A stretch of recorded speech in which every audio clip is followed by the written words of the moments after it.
I used to work the night shift at a small post office in rural Wisconsin. Nothing fancy, just a quiet building at the edge of a nearly abandoned town, where half the houses had boarded windows and the rest looked like they hadn't been touched in decades.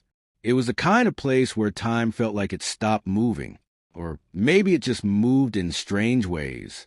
The building was old, real old, built in the 1800s, with the same wooden floors and stained brick walls. At night, when I was alone, it felt like it breathed, like the air shifted in slow waves that didn't match the wind outside. There were nights when I could hear footsteps in the hallway behind the sorting room, even when I was the only one on shift. It started with the lights. Fluorescent bulbs would flicker even when they'd just been replaced. One time, I watched a bulb twist itself loose from the ceiling socket and drop right in front of me.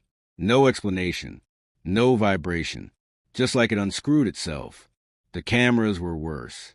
We had this old monitor system that showed grainy black and white feeds from 6 different corners of the post office. Every now and then, around 2:17 a.m., one of the feeds would glitch. Not all of them, just the one that showed the mailroom door. I'd see static, then the screen would freeze. And sometimes, just before it did, I'd swear I saw someone standing in the hallway. A tall figure, completely still, no face, just a black outline. At first, I thought I was hallucinating from lack of sleep, but then I started noticing the letters. Letters with no return address, no stamps, just names written in shaky, almost childlike handwriting. The first one was addressed to me. Inside was a single line, "Don't stay after 2:17. The next night, another letter. "They watch from the walls." And the third one chilled me my bones. "You've already seen them. Don't turn around." I didn't tell anyone. What would I say? That I was scared paper? That the post office was sending me warnings? I just kept working, hoping it was someone's idea of a sick joke. But then one night, I made the mistake of staying too late. That night, I was running behind.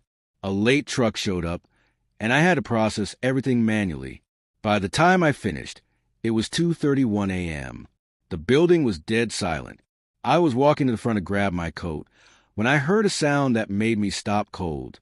It was a sound of paper being torn slowly. Not one sheet, dozens, like someone was ripping through letters, one at a time. I turned the corner and looked into the hallway. There were letters everywhere, raining from the ceiling like snow, hundreds of them, and in the middle of it all was that same tall figure. No face, just standing motionless as the letters floated around him. I blinked and he was gone. The letters were real. I picked one up. It had my name on it, again, but this time the message was longer. "We told you not to stay. Now you belong to the mail." The lights flickered so hard I thought the whole place would explode.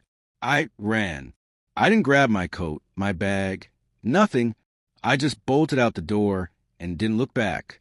The next morning, I called in sick. Then I quit by email. I never went back to that post office again. A week later, I heard that one of the new hires disappeared during a night shift. They never found him, just his keys on the floor, and a single envelope with his name written in shaky handwriting.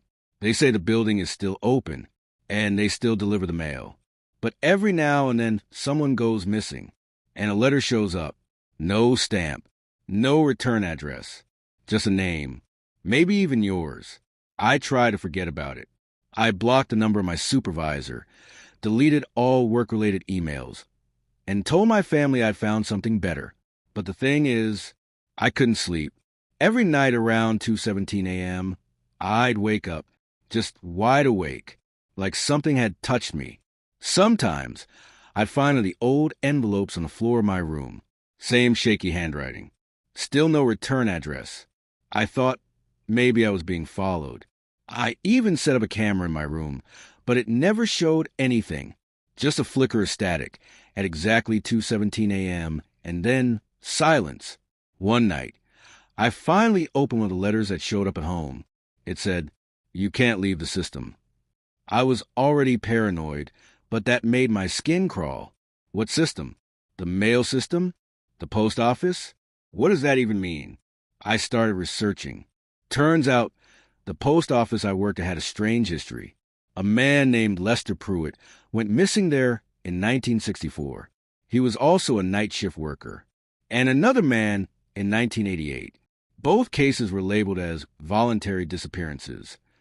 But both families said the same thing. They kept receiving letters long after their loved ones went missing. Letters with no stamps, just names, and warnings. I even drove past the post office once, just to see it. I stayed in my car. It was around 1 a.m., and I swear in one of the top windows, I saw that same faceless figure, standing completely still. The part that still gives me chills, the window was boarded up from the inside. I drove off and never went back again. But I wasn't free. Not really. 2 weeks later, a friend of mine, Mike, asked me if I could help him move into his new apartment. I hadn't told him anything about what happened. So I figured it would be a good distraction. We were clearing out boxes late into the night. Around 2 a.m., I went down to the storage unit to grab something he forgot. The hallway light was dim, and as I turned the corner, I froze. An envelope was sitting on the ground, not addressed to Mike, addressed to me. Inside was another message. We deliver what cannot be returned. Suddenly, all the lights shut off. I couldn't see anything, just pitch black. Then the sound started again. That horrible paper tearing noise. It was coming from every direction. And then I saw them, figures in the dark. Dozens of them, like they were made of smoke, but shaped like humans. They weren't moving, just standing there, holding letters. Every single one had my name. I ran. I didn't even care what I dropped. I just got back to the apartment, slammed the door shut, and told Mike I had to leave. He thought I was losing my mind. Maybe I was. But then it happened to him. A few nights later, Mike called me, terrified. He said someone had slipped a letter under his door with no address, just the words. Wrong delivery. Now he's marked too. I begged him to leave, to move out. He said he would, but he never got the chance. The next night, Mike vanished. His apartment was found wide open. Nothing stolen. No signs of struggle. Just one letter left on his bed. Returned to sender. I haven't talked to anyone since. I don't answer the door. I moved to another state. Burned everything I owned from that job. Uniform, ID badge, even the shoes. But the letters still come. Every few weeks. Always at 2:17 a.m. Sometimes they're blank. Other times, they say things like, "Stop running. We always find you." The mail never stops. I even tried burning one. And the next morning, I woke up with a burn mark on my hand, in the exact shape of a postage stamp. So now I just collect the letters, keep them in a locked drawer. Over 70 of them now. I haven't slept through the night in over a year. And lately I've started hearing that sound again, the paper ripping. Even when there's nothing there, I know how this ends. I've read the final letter. The one I know I'll get eventually. It just says, last delivery. I stopped going outside. I stopped talking to people. I kept my phone off, kept the lights on at night, and watched the clock every evening. 2:17 a.m. became a curse, a countdown I couldn't avoid. But no matter what I did, the letters kept coming. I once buried 20 of them in a remote field. The next day, they were all back, lined up perfectly on my doorstep, dry, clean, as if they'd never touched dirt. Each one had a new line. This time, they didn't warn me. They blamed me. You opened the door. You carried them with you. You are the post. That one messed me up. What did that mean? I am the post. Then things escalated. I started seeing marks on my walls. Faint outlines like handprints. Or mail stamps. Some bled ink. Others had scratches underneath them, like something had tried to claw its way in. Or out. One night, I found my bed covered in shredded envelopes. And in the center, a blank piece of paper. Except for one word. Soon. The next morning, I went to the mirror. My eyes looked darker, sunken. Not just tired. I looked wrong. Like I was fading, piece by piece. And when I blinked, I swear I saw something standing behind me. A tall, dark figure, motionless. When I turned around, nothing But the mirror, it fogged over, and across it was scratched.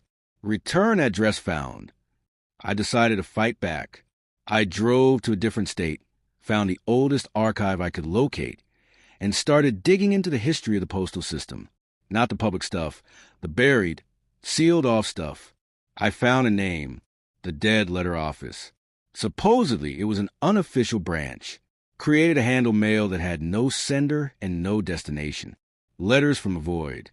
Some said it was a sorting facility for things that weren't meant to be read, a spiritual quarantine zone. Rumors said it was shut down decades ago, after an entire team vanished during a night shift. And guess what? It was located just miles from the post office I used to work at. I had to see it.